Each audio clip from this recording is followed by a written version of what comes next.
Hello, and welcome to my live series. If you're an early childhood educator right now, you're being asked to do something that goes against everything you know about how children learn and grow. You're being asked to rush childhood. You're being asked to push academic content on 3 and 4-year-olds, to eliminate free play, to measure children against standards that were never designed with their development in mind, and many of you are being forced to comply, not because you want to, but because you feel like you have no choice. That feeling has a name. It's called moral injury. Moral injury is what happens when you are required repeatedly to act in ways that violate your professional values and moral commitment. My research published this year with my colleagues, Dr. Breon Kramer and Dr. Clint Broadbent, shows how teachers across the country experienced moral injury during the pandemic. And this happens in early childhood classrooms as well. The mandates, the scripted curricula, the elimination of play, the push for academic rigor in preschool classrooms, these are not just bad policy. They are causing real harm to educators who are being forced to carry them out. But here's what our research also shows, and what I've seen in my work with educators for years. Teachers have always resisted. We saw it in the Red for Ed strikes of 2018 when teachers in red states walked out and refused to accept the conditions being imposed upon them. We saw it during the pandemic when teachers came together to support their colleagues, their communities, and their children in ways their institutions failed to do. We see it every day in classrooms where teachers close their doors and do their best to teach with the freedom, joy, and integrity that children deserve, even when the system says otherwise. Resistance is moral repair. And today, I want to offer you a framework for doing exactly that.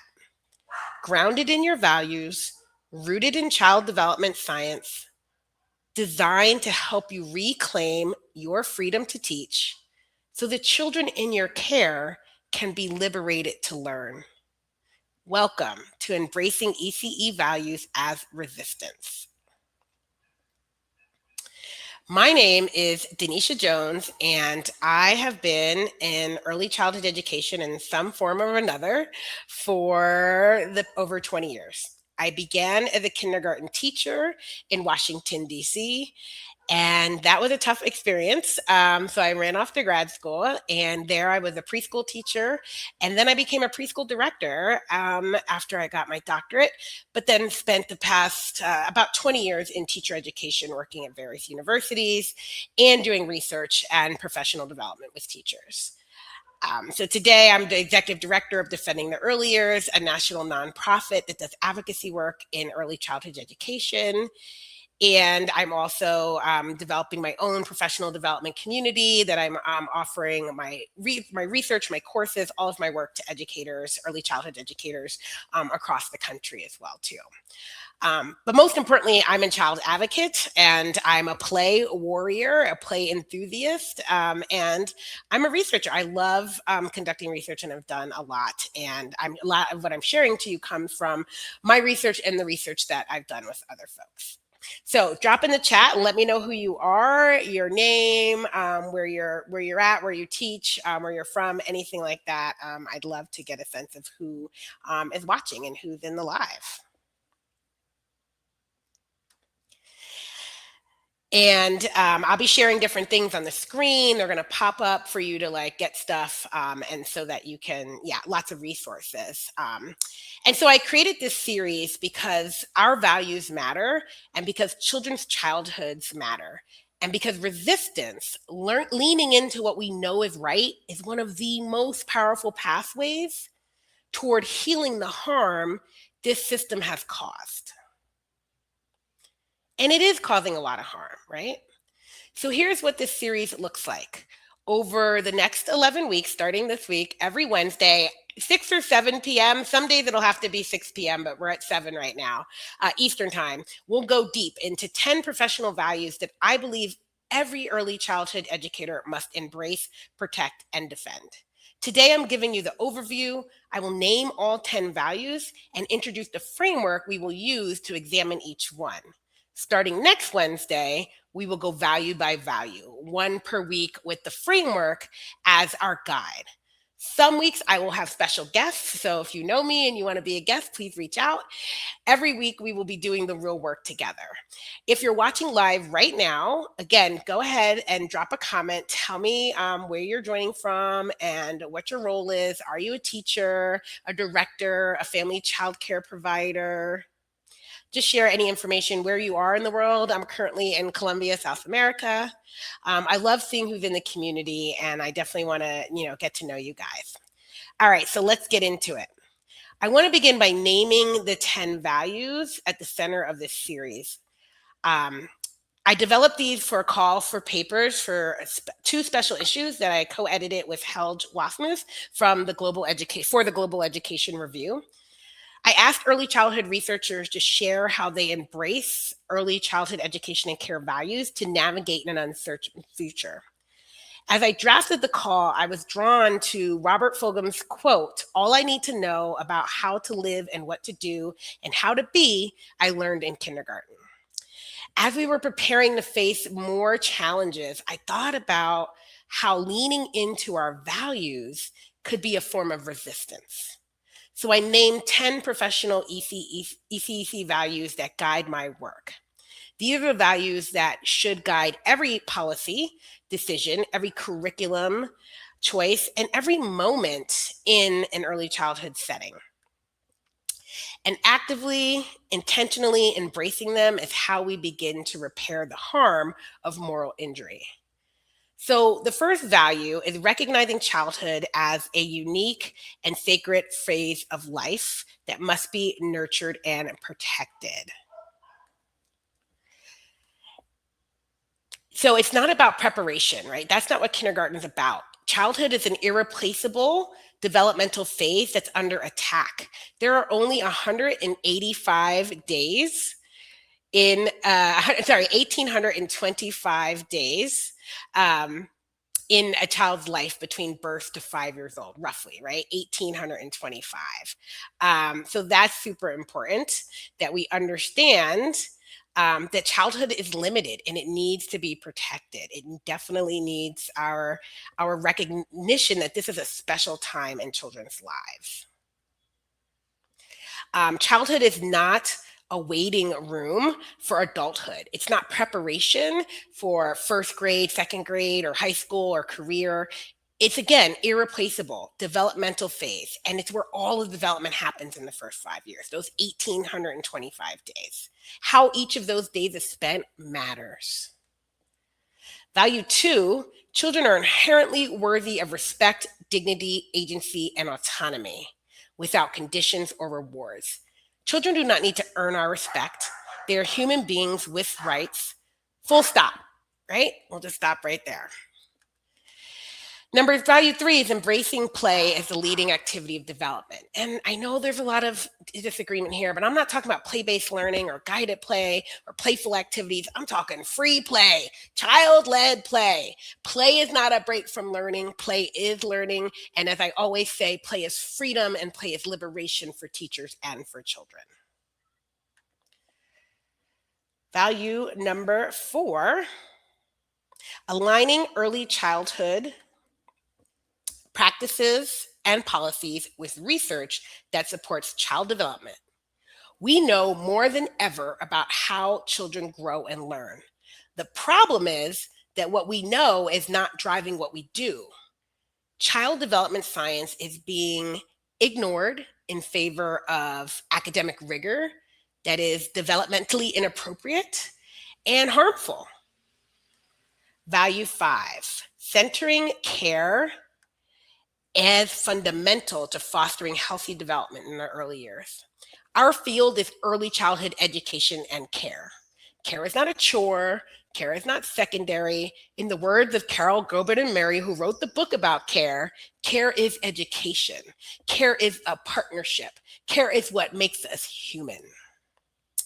Value 6, celebrating diversity as a vital asset in the lives of young children and actually affirming diversity, right? So, healthy racial, ethnic, and cultural identity development begins in the early years, not in adolescence.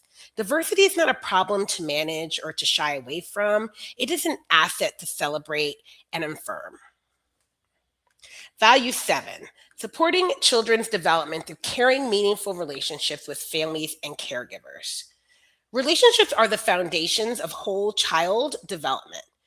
When our curriculum mandates crowd out relationship building, children suffer.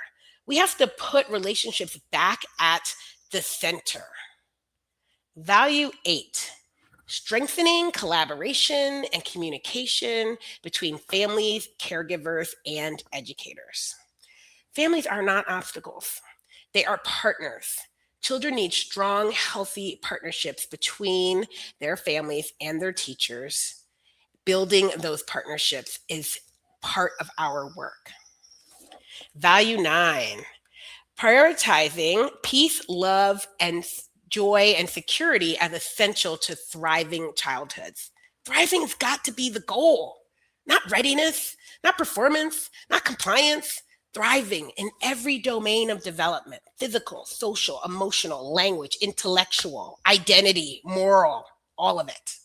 And my final value, number 10, is leveraging nature as in like the third environment, right? Leveraging nature as an ideal environment for early learning and growth. Bronfenbrenner's ecological systems theory reminds us that development happens within a web of relationships, including our relationship with the natural world. Time in nature is not a luxury, it is a developmental necessity, and it's important now more than ever. So, those are the 10 values. Over the next 10 weeks, we will go deep on every single one. But naming our values is only the beginning, because naming them without a plan for living them and defending them is not enough. That is where the framework comes in. I want to take a moment before I introduce this framework to be clear about what it is for.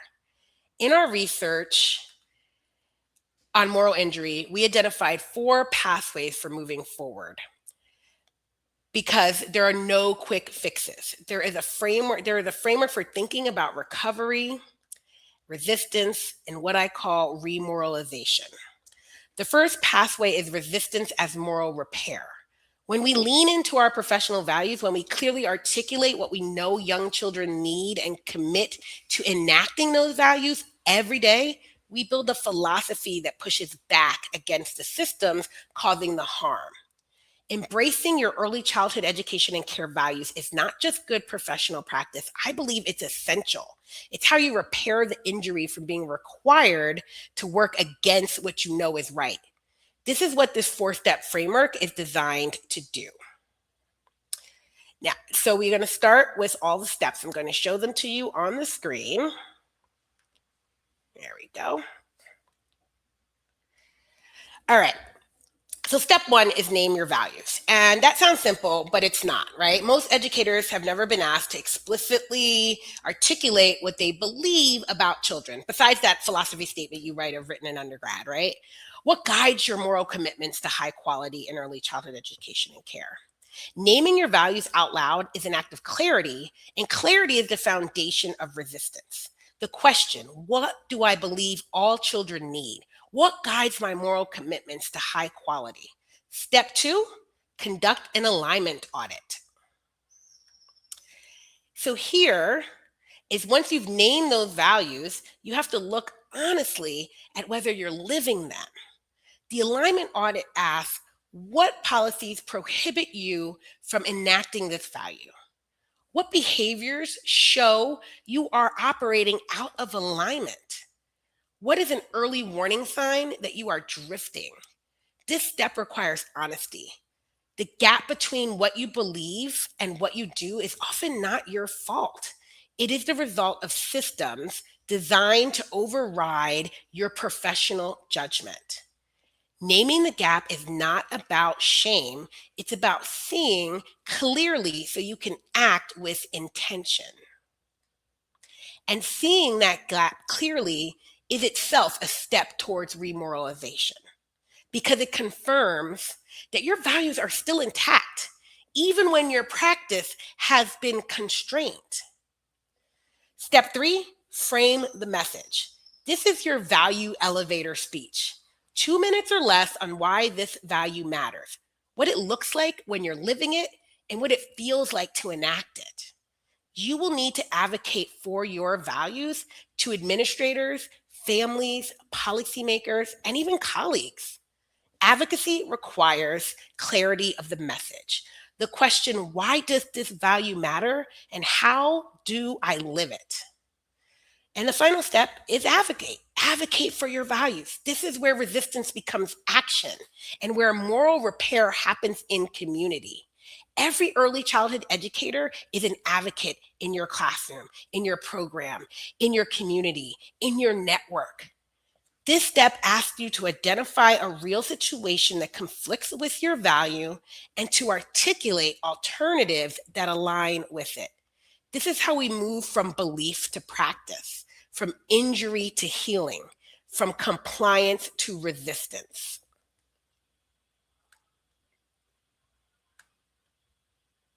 So that's it, 4 steps. Name it, audit it, frame it, advocate for it. Drop a comment right now. Which of these 10 values feels most urgent to you? Which one are you most ready to fight for? I'm going to check the comments while you do that. Hi, Melinda. I'm so glad you're here. Yes, Melinda is an awesome family child care provider in upstate New York who I talk about a lot when I present. Melinda, I love sharing your stories about the work you do. So yeah, you might hear me tell a story, and I might have you on as a guest. Would you like to talk about a particular value with me? That would be so much fun. Yeah, I can definitely get that poster, those values for you to print out as well. I would love to share that with you. So thanks for being here. All right, I'm going to give you a minute or two to continue. Yeah, thinking about what I just posted up there. All right, keep checking the comments.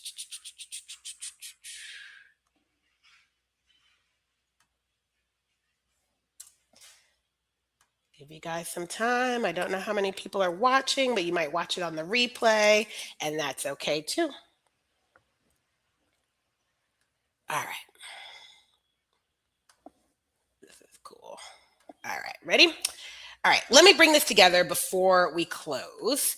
We are living through a moment in early childhood education where everything we know about how children grow and learn is being overridden by policies driven by fear, politics, and a fundamental misunderstanding of child development. And that is causing real harm to children and to the educators who care for them. That is what my research has shown me. Your values are not naive. They're not idealistic. They are grounded in decades of research in child development science and in the lived experiences of the children and families you serve. Embracing those values, naming them, auditing your alignment, framing why they matter, and advocating for them is one of the most powerful pathways toward moral repair available to you. This is how we resist. This is how we heal. This is how we reclaim this work. And this is what this series is all about. All right, so I do have a call to action. I would love for you guys to join my community, to see what I've got out there in the different spaces and to support my work. If this resonated with you, if you're an early childhood educator who's tired of being told to override what you know about child development, follow me on Facebook, Instagram, and TikTok so you do not miss a single session. You can turn on your notifications. So right now we're just on Facebook because this is the first time I ever did a live stream. Turns out Instagram, they changed the rules. I can't live stream from Instagram. I can on Facebook. TikTok I can, but I'm using a separate platform, and TikTok has its own platform. So I have to learn it. And so I might do some of these on Facebook and TikTok. But for now, they're just going to be on Facebook until I feel comfortable, ready to do this on TikTok as well too. And so you have to definitely follow me, turn on notifications. These platforms will not show you this content automatically. And share this live right now. Tag a colleague, a director, or a fellow educator who needs to hear this message. You're sharing this is how we grow this community and get this work to more educators. So our next live is going to be on next week, Wednesday. I'm going to keep that one at 7 p.m. Eastern. After that, I might have to change it. So we're going to do a deep dive on Value 1, recognizing childhood as unique, sacred phase of life that must be nurtured and protected. We will walk through the 4 steps of the framework together, including the alignment audit, which I promise is going to hit close to home for a lot of you. I will see you then. Thank you so much for being here. Thank you for the work you do. And remember that my community, free to teach equals liberated to learn, is what this is all about. So thank you all so much and have a great night.